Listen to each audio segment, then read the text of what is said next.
সারা দেশে গ্যাসের তীব্র সংকট চলছে। সরবরাহ সংকটে গ্যাসের চাপ কম থাকায় ময়মনসিংহে বন্ধ রয়েছে বেশিরভাগ ফিলিং স্টেশন। গ্যাস সংকটের প্রভাব পড়ছে শিল্প খাতেও। নেত্রকোনায় ৮ দিন ধরে বন্ধ গ্যাস সরবরাহ, বন্ধ জেলার একমাত্র ফিলিং স্টেশন। ফলে বিকল্প জ্বালানিতে অতিরিক্ত খরচে চলছে যানবাহনগুলো। একই অবস্থা দেখা যাচ্ছে ফেনীতেও। বিস্তারিত জানাতে ময়মনসিংহ থেকে যুক্ত হচ্ছেন ইমতিয়াজ আহমেদ, নেত্রকোনা থেকে রিফাত আহমেদ রাসেল এবং ফেনীর পেট্রোবাংলা এলাকা থেকে যুক্ত হচ্ছেন সোলাইমান ডালিম। শুরুতেই যাচ্ছি ময়মনসিংহে ইমতিয়াজের কাছে। ইমতিয়াজ, জানাবেন কবে নাগাদ সরবরাহ স্বাভাবিক হতে পারে, এ ব্যাপারে তিতাস কর্তৃপক্ষ কোনো কিছু জানিয়েছে কিনা?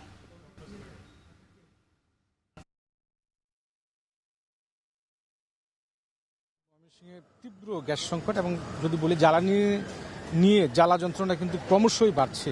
এটি কমার কোনো সম্ভাবনাই আমরা দেখতে পাচ্ছি না। ময়মনসিংহের দীঘারকান্দা বাইপাসে আমরা রয়েছি, 6 থেকে 7টি সিএনজি ফিলিং স্টেশন এখানে রয়েছে। এখন গ্যাস সংকটে, সরবরাহ সংকটে বেশিরভাগ সিএনজি স্টেশন একেবারে খালি পড়ে আছে, বন্ধ হয়ে গেছে।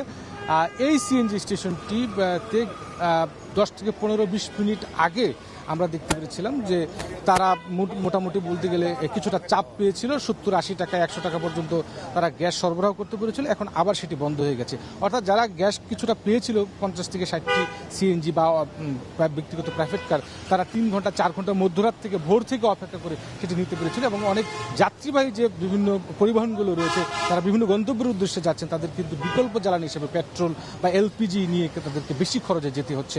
এবং সবচেয়ে বড় বিপাকে রয়েছে সিএনজি চালক রয়েছে, যানবাহনের সাথে সংশ্লিষ্ট, তারা তাদের যে গাড়ির প্রতিদিনের জমা এবং গাড়ির যে কিস্তি লোন নিয়ে যে গাড়ি কিনেছেন সেগুলো দিতে পারছেন না, সংসার চালাতে হিমশিম খাচ্ছে। এমনও অনেক মানুষ আমরা সিএনজি ড্রাইভার আমরা দেখতে পেরেছি যারা আসলে পঙ্গু অবস্থায় রয়েছে, তারপরেও তাদের জ্বালানি নেওয়ার জন্য এসেছিলেন, কিন্তু শেষ পর্যন্ত অনেকে না নিয়ে ফিরে যাচ্ছেন এবং অনেকে দীর্ঘ সময় ধরে অপেক্ষা করছেন। এই অপেক্ষা কখন শেষ হবে? আমরা তিতাস কর্তৃপক্ষের সঙ্গেও বলেছি, তারা বলছেন যে এখনও তাদের সময় লাগবে এবং কোন সময় এই জ্বালানির সমস্যাটি, বিশেষ করে গ্যাসের যে সমস্যাটি, সেটি সমাধান হবে সেটি কিন্তু বলা যাচ্ছে না। যেহেতু মাওনার পরে বিশেষ করে শ্রীপুর, মাওনা এবং স্কয়ার মাস্টারবাড়ি, ভালুকা এলাকা কিন্তু শিল্পাঞ্চল এলাকা। সেখানে একেবারে পোশাক কারখানা শুরু করে ওষুধ কারখানা সব বিভিন্ন যে শিল্প কারখানাগুলো রয়েছে, সেখানে গ্যাসের চাপ কমে যাওয়ায় চরমভাবে কিন্তু শিল্প খাতে কিন্তু উৎপাদন কিন্তু ব্যাহত হচ্ছে আমরা জানতে পেরেছি। এবং যার ফলে এই সমস্যাটি ক্রমশই প্রকট আকার ধারণ করছে। এখন যেই সমস্যাটি এখানে দেখা দিচ্ছে যে ময়মনসিংহের এই দীঘারকান্দা বাইপাস 6 থেকে 7টি পাম্পের মধ্যে 1 থেকে 2টি পাম্প কিন্তু চালু রয়েছে। তারপরেও 3-4 ঘন্টা পরপর 20-25 মিনিটের জন্য হয়তোবা কোনো জায়গায় দেখা যাচ্ছে যে একটু প্রেশার আসছে গ্যাসের, সেখানে 80 থেকে 100 টাকা সর্বোচ্চ পাচ্ছে। সেটি দিয়ে বড় তারা বাড়ি যে পর্যন্ত যেতে পারবেন, কিন্তু সেটিতে ভাড়া নিতে পারছে না। অন্যদিকে ভাড়াটাও কিন্তু দেখা গেছে অনেক জায়গা থেকে বেশি নেওয়া হচ্ছে, যার কারণে বিভিন্ন সময় বাকবিতণ্ডাও কিন্তু তৈরি হচ্ছে যাত্রীদের সাথে। সব মিলিয়ে বলতে গেলে ময়মনসিংহের বিশেষ করে সিএনজি যে গ্যাসটা, সেটি চরমভাবে সংকট রয়েছে বাসাবাড়ি থেকে শুরু করে সিএনজি স্টেশনগুলোতে। এবং এই সমস্যাটি কবে নাগাদ সমাধান হবে এখন পর্যন্ত বিস্তারিত বলা যাচ্ছে না, তবে দুর্ভোগ সহজে পিছু ছাড়ছে না, এটি অন্তত বলা যাচ্ছে। শাম্মী, আরও খবর জানাতে নেত্রকোনা থেকে যুক্ত আছেন রিফাত আহমেদ রাসেল। রাসেল, জানাবেন নেত্রকোনাতে গ্যাস সংকট কতটা দেখতে পাচ্ছেন আর মানুষের ভোগান্তি কেমন দেখছেন?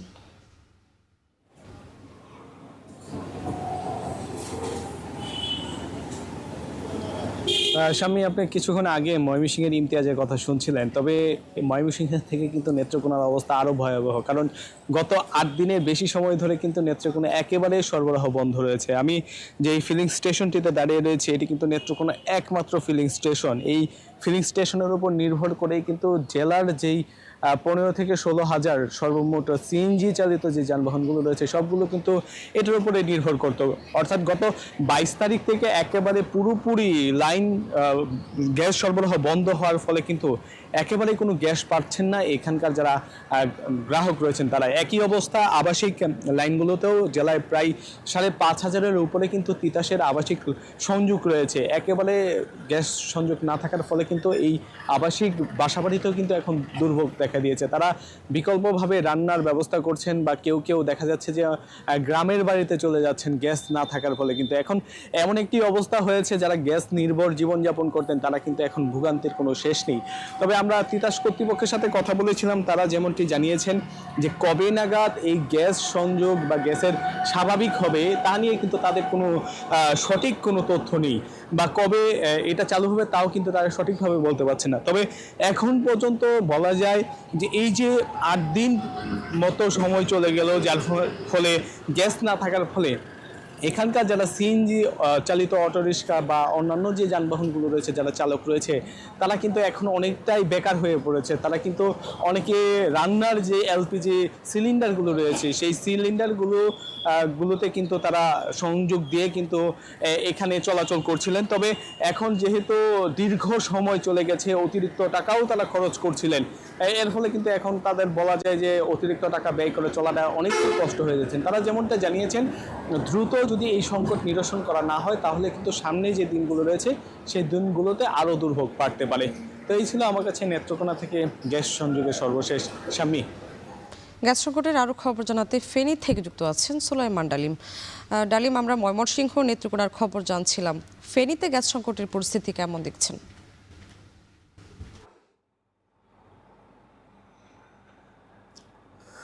সামনে ফেনীতে গ্যাস সংকটের যে পরিস্থিতি সেটি হচ্ছে যে ফেনীর অধিকাংশ এলাকা, শহর এবং উপজেলাগুলো মিলিয়ে অধিকাংশ এলাকাতেই কিন্তু দিন এবং রাতের বেশি সময় কিন্তু গ্যাস থাকছে না। আমরা কথা বলেছি ফেনীর শহরের পেট্রোবাংলো, নাজির রোড, মাস্টারপাড়া, সহদেবপুর, চাড়িপুর, নাজির রোড সহ বেশ কিছু আবাসিক এলাকার লোকজনের সাথে। তারা বলছেন দিন এবং রাতের মিলিয়ে 2 ঘন্টাও গ্যাস থাকছে না, আর যেই 2 ঘন্টা গ্যাস থাকে সেই 2 ঘন্টাও কিন্তু একদম মিটিমিটি পরিস্থিতি, যার ফলশ্রুতিতে সেই অল্প গ্যাস দিয়ে কিন্তু রান্নার কাজ একদমই হচ্ছে না। আমরা এখন ফেনী শহরের পেট্রোবাংলার একটি রান্নাঘরে আছি। আমরা এখানে যেটি দেখাতে চেষ্টা করব সেটি হচ্ছে যে চুলাটি দেখা যাচ্ছে এটি একটি গ্যাস সঞ্চালন লাইনের চুলা, এবং পাশেই কিন্তু একটি সিলিন্ডারের চুলা রাখা হয়েছে, এবং তার পাশে কিন্তু আরেকটি ইলেকট্রিক চুলা রাখা হয়েছে, এবং তার পাশাপাশি যে রাইস কুকার বৈদ্যুতিক সেটিও কিন্তু এই বাসার যারা রয়েছেন তারা ব্যবহার করছেন। তারা বলছেন যে আগে যেখানে শুধু গ্যাস সঞ্চালন লাইনের উপর তারা নির্ভর করতো,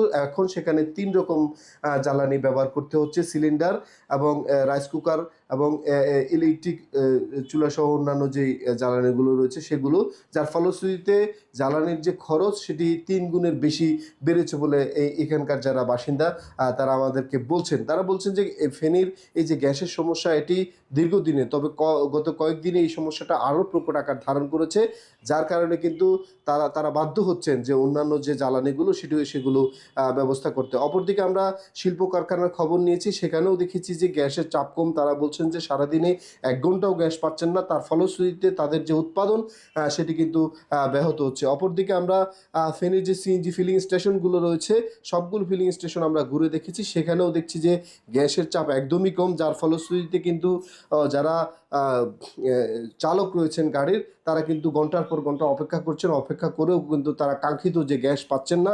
100 টাকা অথবা 120 টাকা 150 টাকার মধ্যে গ্যাস পাচ্ছেন, সেই গ্যাস দিয়ে কিন্তু সারাদিন তারা গাড়ি চালাতে পারছেন না, অর্থাৎ দুর্ভোগ তাদের মধ্যে রয়েছে।